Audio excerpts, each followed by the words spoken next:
我在婚恋服务这行摸爬滚打了好些年，什么样的相亲场面没见过？可今儿这场啊，真把我气得够呛。满心欢喜带来的相亲，愣是演变成一场针尖对麦芒的激烈对战。说起来，一开始我瞅着这就是个普通相亲局，男女双方年龄差距不大。女方小李45岁，单身好些年了，是个老师，工作体面又稳定。男方小张呢，40岁左右，也是单身汉一条。按常理，这配对咋看咋合适。咱先唠唠女方小李，虽说年纪稍长，但保养得宜，形象那叫一个得体，站在讲台上多年，气质也温婉。那天她坐在我对面，眼里透着几分期待，跟我说：丽姐，我条件真不高，要求特简单。我一听，心里稍松了口气，跟她打交道也不是一回两回了，知道这姑娘老实，重情指定不会提啥离谱要求。我笑着冲她点点头，应道：您尽管说，咱一块瞅瞅能不能寻摸个合适的。我就想找个公务员。小李语气斩钉截铁，我不图他挣多少钱，可工作得稳，有固定收入来源。再有，最好有房有车，能给我实打实的安全感。至于性格嘛，过得去就行，俩人过日子久了，性格咋不能磨合呢？我一听，眉头忍不住皱了皱。这要求吧，也不是没道理，可有些地儿确实有点高。毕竟年纪偏大的女性，择偶条件一设高，可选范围立马就窄了。我还是耐着性子，温和地提醒她：您是想找个经济条件好、稳定的伴儿，对吧？不过有些条件对部分男士来说压力可不小，毕竟不是人人都能达标的。小李瞥了我一眼，满不在乎地说：丽姐，我也知道要求不低，可我都45了，没法再将就，我就盼着找个能踏实过日子的男人。我点点头，接着问：我懂您意思，除了这些，对男方还有别的特殊要求不？那肯定有，重中之重，他得是个踏实人。小李突然眼神坚定，我以前遇见过些不靠谱的，气得我肝疼。这回说啥也得找个靠谱的，绝不再跟那些随便散漫的打交道。我瞧他说的情真意切，心里也有点感触。他都这岁数了，想找个依靠，太正常不过。我就应承下来，明白了，咱肯定使劲找符合您要求的。再讲讲男方小张，40岁，公务员，看着文质彬彬，身板挺直，不像是个说话没把门的。我当时还寻思这配对准没问题，哪成想啊，现实给了我响亮一耳光。俩人一碰面，我就觉着气氛不大对劲儿，微妙得很。小李女士您好，我是小张，今儿挺高兴见到您。小张礼貌性的伸手，可那语气热乎劲儿欠奉。小李嘴角扯出个淡淡的笑，你好，见着你也挺高兴。谁知道寒暄还没几句呢，小李直截了当的就开枪了。我有个事儿想问，你能先答一下不？表情严肃得很，小张明显一愣，随即应道：当然，您请问。你是公务员对吧？小李开门见山，毫不客气。对，我在某政府部门上班，都10年了。小张点头作答。小李微微颔首，接着追问：那我就直说了，你有房有车没？这一下可把我惊到了，我是真没想到小李一开口就奔着主题去，客套话都省了。小张也明显被问懵了，脸上闪过一丝不耐烦：您咋这么直接呢？大家都成年人了，兜啥圈子啊？小李回答得干脆利落：我这岁数没工夫跟你耗，就想知道你这些基本条件咋样。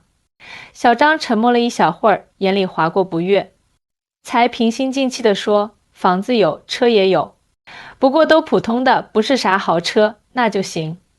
小李眼睛亮了亮，看着还挺满意。只要你是公务员，有房有车，别的我不管。我在旁边瞧着，心里有点不得劲。小李这态度太直接，还有点高傲。可谁知道这还只是个开场，真正的大戏在后头呢。我得跟您说一句，女士。小张突然直勾勾地盯着小李，语气强硬又带着丝不屑：您这要求可真有点离谱。您都45了，还对男人提这么多条件，您觉得能找着合适的不？您自个儿就没寻思寻思，年纪不饶人，条件设高了，可选的不就更少了？我一听这话，气得差点蹦起来。我是真没想到小张会这么毫不留情地怼回去。干我们这行还从没见过相亲对象这么刚的。小李也明显呆住了，好几秒后才冷冷的回呛：你觉得我要求高？那你又能好到哪儿去？一个公务员咋了？我不过是想找个收入稳定、能给我安全感的男人。小张嗤笑一声：你要的是安全感？你觉着就有房有车就能给你安全感了？要是你把男人的价值都拴在这些物质上，那你压根儿不配找个真能依靠的男人。我实在是听不下去了，赶忙插话：够了啊，你俩都冷静冷静。这是相亲，不是辩论赛。要是连基本尊重都没了，这相亲还有啥意义？可这时候场面已经彻底没法收拾了。小张一点情面不留，噌地站起身：丽姐，我瞅这女的要求太不现实，我可不想浪费时间。说完扭头就走。我瞅着小张远去的背影，傻站在那儿半天。本想着这场相亲顺顺当当，哪晓得就因为俩人这心态闹成这么个收场。等小张走了，小李还气鼓鼓地坐在那儿。我过去轻轻拍了拍他肩膀，叹了口气说：小李呀，姐知道你心里委屈，可刚才那场面确实有点失控了。你说你咋一上来就那么直接问人家呢？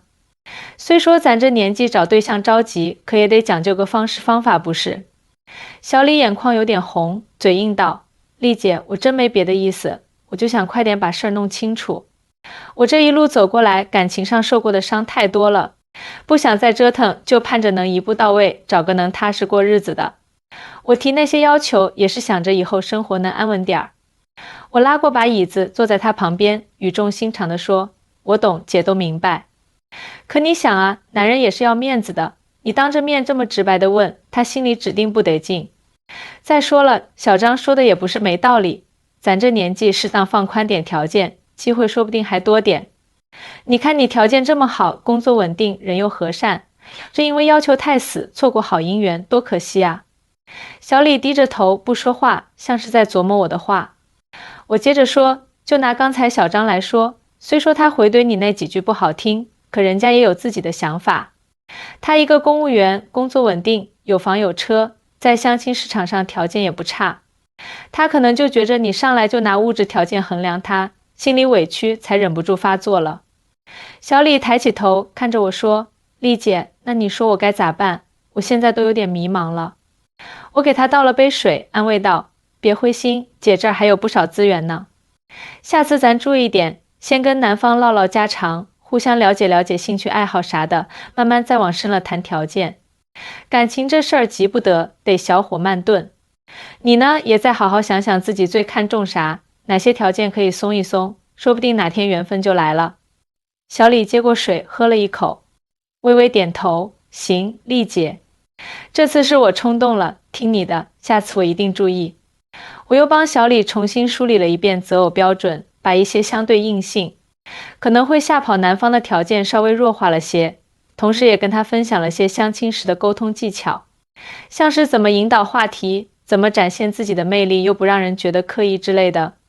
过了几天，我又给小李介绍了个对象，男方老王是个企业中层管理人员，收入挺可观，离异无孩，自己有一套3居室，性格开朗随和。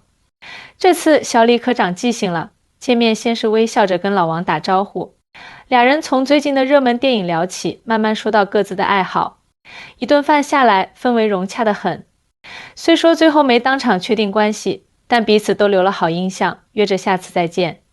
我看着小李的改变，心里挺欣慰的。这相亲啊，有时候就像走钢丝，两边都得平衡好，既得清楚自己想要啥，又得照顾对方感受，不然再好的缘分也得在半道上夭折了。希望小李这次能顺顺利利的，早日找到属于他的幸福。又过了些日子，我正忙着给其他客户匹配对象呢，小李突然给我打来电话，声音里满是喜悦：丽姐，跟你报个喜，我和老王在一起了。真的特别感谢你，要不是你，我可能还在相亲路上瞎撞呢。我一听高兴坏了，哎呀，太好了，小李，恭喜恭喜啊，我就知道你俩有戏。以后可得好好过日子，有啥事儿随时跟姐说。